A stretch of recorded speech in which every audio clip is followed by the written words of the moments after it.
حي على الفلاح.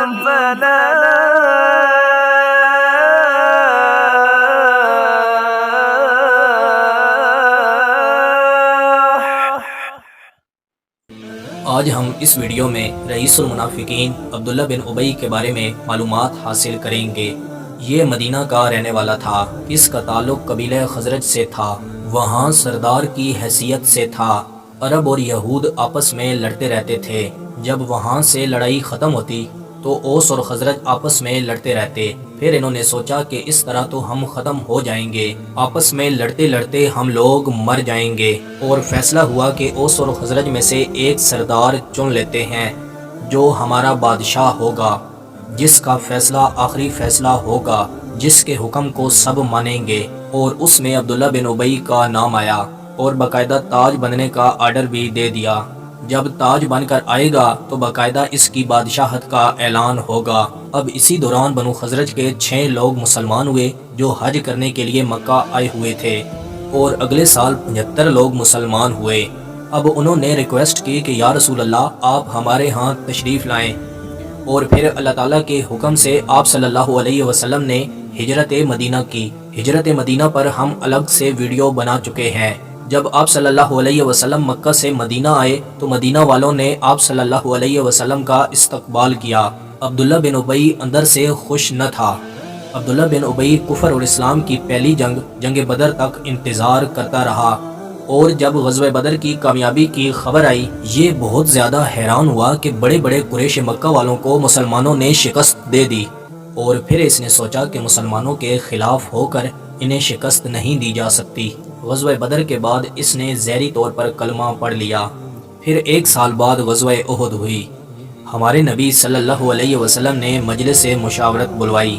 عبداللہ بن ابی نے رائے دی کہ مدینہ میں رہ کر مقابلہ کیا جائے، اور اکثریت صحابہ کرام کی رائے یہ تھی کہ مدینہ سے باہر رہ کر مقابلہ کیا جائے۔ 1000 کا لشکر تیار ہوا، عبداللہ بن ابی بھی ساتھ آیا، مگر جب دیکھا کہ سامنے 3000 کا لشکر آیا ہے، یہ 300 لوگوں کو ساتھ لے کر واپس چلا آیا۔ اس سے دشمن کی فوج کے حوصلے بلند ہو گئے۔ اس نے بہانہ یہ بنایا کہ میری رائے پر عمل نہیں ہوا، لہٰذا میں واپس جا رہا ہوں، ہماری بات کی کوئی حیثیت ہی نہیں۔ اس نے میدان میں آ کر مسلمانوں کا ساتھ چھوڑ دیا، 300 کے ہمراہ واپس چلا آیا۔ عبداللہ بن ابی جمعے کے خطبے سے پہلے کھڑا ہو جایا کرتا تھا اور کہتا تھا لوگوں حضور کی بات کو غور سے سنو، ان کے ذریعے اللہ تعالیٰ نے تمہیں ہدایت دی ہے، ان کی بات مانو اور ان کی عزت کرو۔ غزوہ احد کے بعد اس نے یہی کیا۔ جیسے ہی شروع ہوا سب لوگوں کو غصہ آیا، سارے کہنے لگے بیٹھو، اب تم بولنے کے لائق نہیں ہو، میدان میں تو تم 300 کے ساتھ واپس آ گئے تھے، اور پھر عبداللہ بن ابی یہاں سے بھاگا۔ ہمارے پیارے پیغمبر محسن انسانیت حضرت محمد صلی اللہ علیہ وسلم برداشت کر رہے تھے، یہ ہمیشہ حضور صلی اللہ علیہ وسلم کے خلاف ہوتا۔ بنو نذیر والے معاملے میں بھی اس نے رسول اللہ صلی اللہ علیہ وسلم کی گستاخی کی تھی۔ غزوہ خندق میں بھی یہ خلاف رہا۔ غزوہ خندق کے بعد غزوہ بنو مستلق ہوا۔ اس غزوہ میں یہ شامل ہوا، یہ کہنے لگا کہ اب جس جنگ میں جائیں گے مسلمان کامیاب ہوں گے اور مال غنیمت ملے گا، اور اس غزوہ میں مسلمانوں نے کامیابی حاصل کی۔ جب مسلمان واپس آنے لگے، سیدنا عمر فاروق رضی اللہ تعالی عنہ کے غلام کا ایک انصاری صحابی کے ساتھ جھگڑا ہو گیا۔ انصاری انصار والوں کو پکارنے لگا اور مہاجر مہاجرین کو پکارنے لگا، دونوں طرف سے تلواریں نکل آئیں۔ جب آپ صلی اللہ علیہ وسلم کو معلوم ہوا تو آپ صلی اللہ علیہ وسلم نے فرمایا یہ کیا جاہلیت والی بات ہو رہی ہے، اب معاملہ یہاں ختم ہو گیا۔ لیکن رئیس المنافقین عبداللہ بن ابی کو یہاں موقع مل گیا۔ اس نے کہا کہ مدینہ جا کر عزت دار لوگ ان ذلیلوں کو نکال دیں گے، نعوذ باللہ۔ ایک میٹنگ ہوئی، ایک نوجوان صحابی حضرت زید بن ارقم رضی اللہ تعالی عنہ نے ان کی باتیں سن لی۔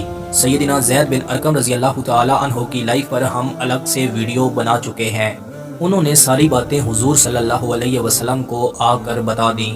جب آپ صلی اللہ علیہ وسلم نے عبداللہ بن ابی کو بلوایا، آپ صلی اللہ علیہ وسلم نے پوچھا کیا تم نے یہ باتیں کی ہیں؟ اس نے آگے سے جواب دیا اللہ کی قسم ہمارے درمیان ایسی کوئی بات نہیں ہوئی۔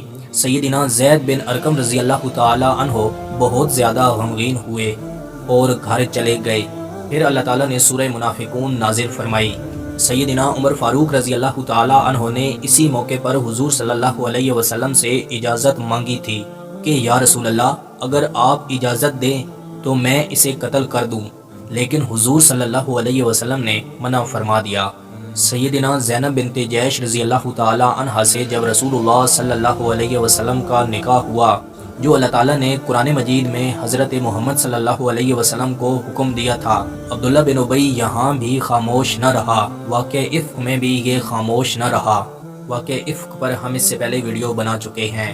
جب حضور صلی اللہ علیہ وسلم تبوک جا رہے تھے تو منافقین نے مسجد زرار بنائی تاکہ یہاں اللہ اور اس کے رسول کا نام لے کر دھوکہ دیں اور یہاں ہم اپنی چالوں میں کامیاب ہوں گے، مگر اللہ تعالیٰ نے آپ صلی اللہ علیہ وسلم کو وہاں جانے سے منع فرما دیا اور اس کے بعد اس کی موت ہوئی۔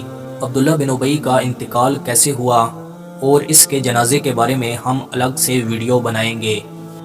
میں امید کرتا ہوں کہ آپ کو یہ ویڈیو پسند آئی ہوگی۔ مزید ایسی ویڈیو دیکھنے کے لیے ہمارے یوٹیوب چینل کا وزٹ کریں، دوستوں کے ساتھ شیئر کریں، کومنٹس میں اپنی رائے کا اظہار ضرور دیں۔ ملتے ہیں انشاءاللہ اگلی ویڈیو میں۔ اللہ حافظ۔